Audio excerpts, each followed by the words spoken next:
میری گورنمنٹ گرائی تھی تب بھی میسج بھجوائی کہ جی ہم نے آپ کو اس لیے نہیں ہٹایا تھا کہ آپ کو واپس لے کے آنے دیں گے. جو جنرل باجوہ کا پلان تھا وہی اب جنرل عاصم منیر کا ہے.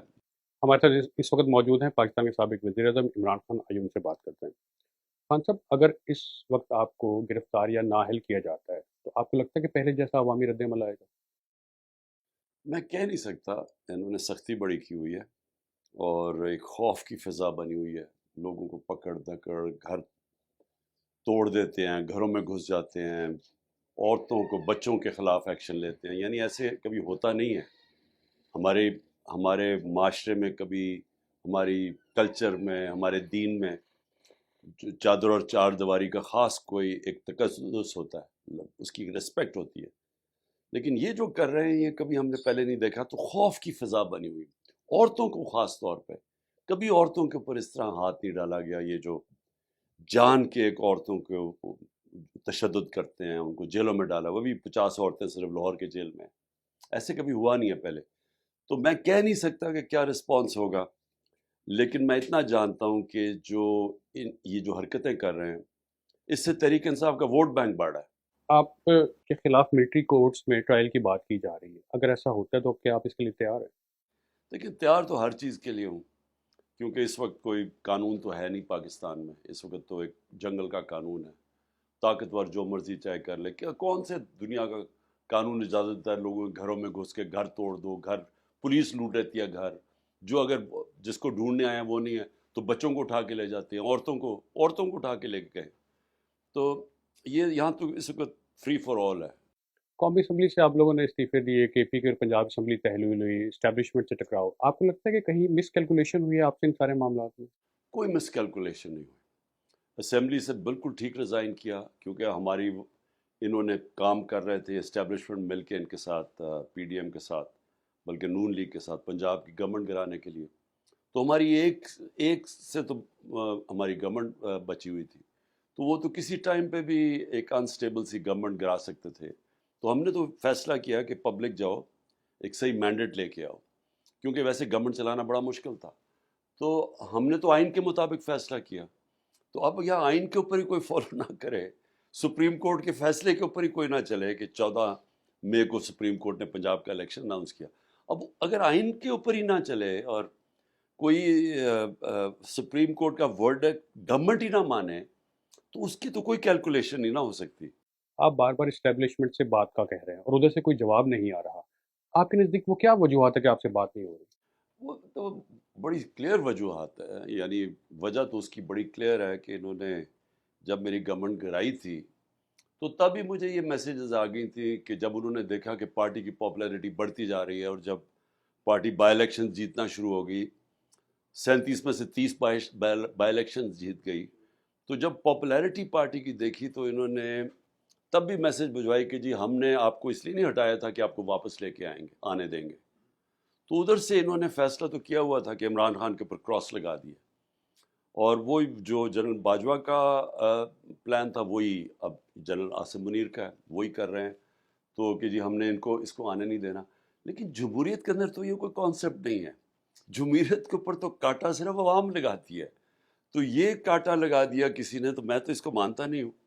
اکتوبر میں انتخابات کی بات کی جا رہی ہے اور جسٹس قاضی فائز عیسیٰ کی اب چونکہ تعیناتی کی منظوری دے دی گئی ہے بطور چیف جسٹس، اس وقت وہ چیف جسٹس ہوں گے. آپ کو ان کی تعیناتی کے اوپر کوئی تحفظات ہیں؟ دیکھیں، دیکھتے ہیں اب جسٹس فائز عیسیٰ کیسے چیف جسٹس بنتے ہیں. دیکھیں اللہ کرے کہ ملک کے لیے ایک وہ یعنی ایک بالکل انصاف کرے، امپارشل چیف جسٹس بن جائے. ملک کو بہت ضرورت ہے اس وقت ایک ایسی عدلیہ کی جو کہ ہمیں تحفظ دے. یہ جو ظلم ہو رہا ہے اس وقت تو کوئی فنڈامنٹل رائٹس کو پروٹیکٹ کر ہی نہیں رہا. تو ہم تو یہ امید رکھتے ہیں کہ وہ لوگوں کی جو حقوق ہیں ان کو یہ حفاظت کریں گے.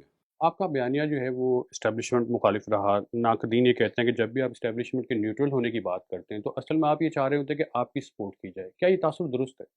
لیکن جو فری اینڈ فیئر الیکشن چاہتا ہے وہ کسی کی سپورٹ تو نہیں چاہتا.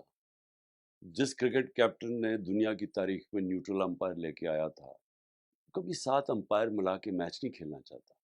یہ تو نواز شریف کی پرانی تھی، اور یہ زرداری، یہ تو کبھی انہوں نے تو دیانتداری سے کوئی کام کیا نہیں نا، کوئی بزنس بھی کی نہ، کوئی گورنمنٹ چلائی نہ، کوئی الیکشن صحیح طرح لڑے. تو میری تو پوری کوشش تھی کہ ہم ای وی ایم مشینز لے کے آئیں، ہم یہاں صاف اور شفاف الیکشن کروائیں. میں کوئی کسی کے کندھے پہ چڑھ کے کبھی پاور میں نہیں آنا چاہتا. میں چاہتا ہوں کہ پاکستان میں ہمارے ادارے مضبوط ہوں، ہمارا صاف اور شفاف الیکشن ہو، ہماری جمہوریت ہو، ہماری قانون کی حکمرانی ہو.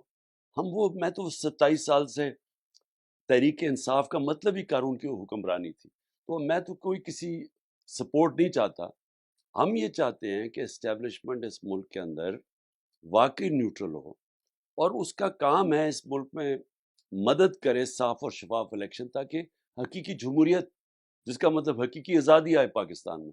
جب آپ اپنی حکومت کی مدت پر نظر ڈالتے ہیں تو کیا سمجھتے ہیں آپ سے کیا غلطی ہوئی کہ تمام حالات آپ کے ساتھ تھے لیکن اس کے باوجود آپ مدت پوری نہیں کر سکے؟ نہیں، حالات تو نہیں ٹھیک تھے کہ ایک حکومت جو کہ اصلاحات کرنا چاہتی ہو، جو طاقتور کو قانون کے نیچے لانا چاہتی ہو، اس کے پاس جب تک کلیئر میجورٹی نہ ہو، یہ نہیں کر سکتی.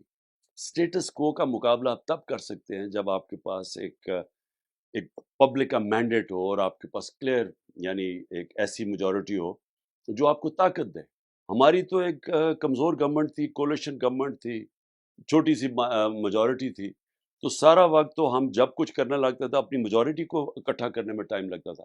تو مجھے جو کرنا چاہیے تھا، فوری طور پہ پھر سے الیکشن میں چلے جانا چاہیے تھا، اور تب ہی گورنمنٹ لینی تھی جب میرے پاس میجورٹی ہوتی. نہیں تو اپوزیشن میں بیٹھ جاتے. آپ متعدد بار کہہ چکے کہ آپ کی حکومت کا جو خاتمہ ہے اس میں امریکی حکومت کا بھی ہاتھ تھا، لیکن بعد میں آپ نے امریکی کی لابنگ فرمز بھی حاصل کی اور زیادہ اب آپ انہی سے مدد بھی مانگ رہے ہیں، ایسا کیوں؟ دیکھیں، امریکہ سے مدد نہیں مانگ رہا میں کلیئر ہو جاؤں پہلے. امریکہ سے ہمیں ہمیشہ اچھے تعلقات رکھنے چاہیے. امریکہ ایک ریالٹی ہے، پاور ہے، اور ہماری سب سے بڑا ٹریڈنگ پارٹنر ہے. سب سے زیادہ ایکسپورٹس پاکستان کی امریکہ. تو ہمیں ان سے تعلقات اچھے رکھنے چاہیے. سب سے تقریب پاکستانی کمیونٹی اس وقت امریکہ میں ہے، پاکستان امریکن کمیونٹی. میں نے جو باتیں کی وہ بالکل حقیقت کے اوپر تھی. جو سائفر تھا، جو ایک امریکی آفیشل نے ہمارے اسد مجید، ہمارے واشنگٹن میں امبیسڈر سے جو بات چیت کی، وہ آفیشل بات چیت تھی کہ عمران خان کو پاور سے ہٹا دو ووٹ آف نو کانفیڈنس میں، نہیں تو پاکستان کے اوپر مشکل وقت آئے گا. یہ تو حقیقت ہے. یہ تو کیبنٹ میں بھی رکھا گیا، یہ نیشنل سیکورٹی کاؤنسل میں، پارلیمنٹ میں رکھا گیا، اور یہ اس کے اوپر ڈمانش کیا کہ امریکہ ہمارے اندر مداخلات کر رہا ہے. یہ فیکٹ ہے. لیکن جو بعد میں چیزیں سامنے آئیں کہ جنرل باجوہ کا یہ پلان تھا، حسین حقانی کے ذریعے میرے خلاف لابی کر رہے تھے وہ. اور دوسری چیز یہ کہ یہ تعلقات ہمارے پاکستان کے امریکہ سے، وہ پاکستان کی بہتری میں ہے. میرا کوئی ذاتی کسی سے لڑائی نہیں ہے، یعنی میں یہ کہ میری گورنمنٹ گرائی تو میں کہوں یہ تعلقات ٹھیک نہ ہو، یہ نہیں بات. ملک کے تعلقات دنیا سے ہوتے ہیں اپنے لوگوں کے مفادات کے لیے، اور ہمارے لوگوں کے فائدے میں ہے کہ ہمارے سب سے اچھے تعلقات ہوں، خاص طور پہ امریکہ سے. ایک عمومی تاثر پایا جاتا ہے کہ آپ کے دور حکومت میں سی پیک سست روی کا شکار رہا. کیا آپ کو چائنیز منصوبوں اور سرمایہ کاری پر اعتراض ہے پاکستان میں؟ بالکل غلط ہے یہ صوبہ. ہم نے سی پیک کو بلکہ ٹاپ پرائرٹی دی ہوئی تھی. پرابلم یہ ہوا کہ 2 سال کے لیے کووڈ-19 میں چائنا بند ہو گیا. چائنا کے اتنے سخت کوارنٹین لاز تھے کہ وہاں سے آمد و رفت ختم ہو گئی. تو وہ ہمارے لیے ان 2 سالوں میں ویسی دنیا ہی سلو ڈاؤن ہو گئی تھی. آپ کو سب کو پتہ ہے کرونا کے دوران. اور ہمارے 3.5 سال میں 2 سال تو کرونا کا دور نکلا. لیکن ہماری پرائرٹی تھی سی پیک. آپ کے سیاسی مخالفین یہ تاثر دیتے ہیں کہ کچھ دوست ملک آپ کے حق میں نہیں، کیا وزیر اعظم بنے. آپ کو اس کی کیا وجہ نظر آتی ہے؟ یہ بالکل غلط ہے. اگر وہ ہمارے دوست ملک حق میں نہ ہوتے، اور میں سعودی عربیہ کی بات کر رہا ہوں، مڈل ایسٹ کے ملکوں کی بات کر رہا ہوں، تو 2 OIC کی ہماری کانفرنسز فورن منسٹرز کی ہوئی 4 مہینے کے اندر. دسمبر میں ایک ہوئی، اور ہم جب آخر میں جو آخری مارچ ہمارا تھا، آخری مہینہ اپریل میں ہماری گورنمنٹ چلی گئی، تو اگلی مارچ میں ہوئی. تو کبھی تو ہوا ہے کہ فورن 2 دفعہ فورن منسٹرز کی OSI کانفرنس پاکستان میں ہوئی ہو؟ پتہ نہیں 16-17 سال پہلے ایک دفعہ ہوئی تھی. اس کی وجہ، اور یہ ہو ہی نہیں سکتا.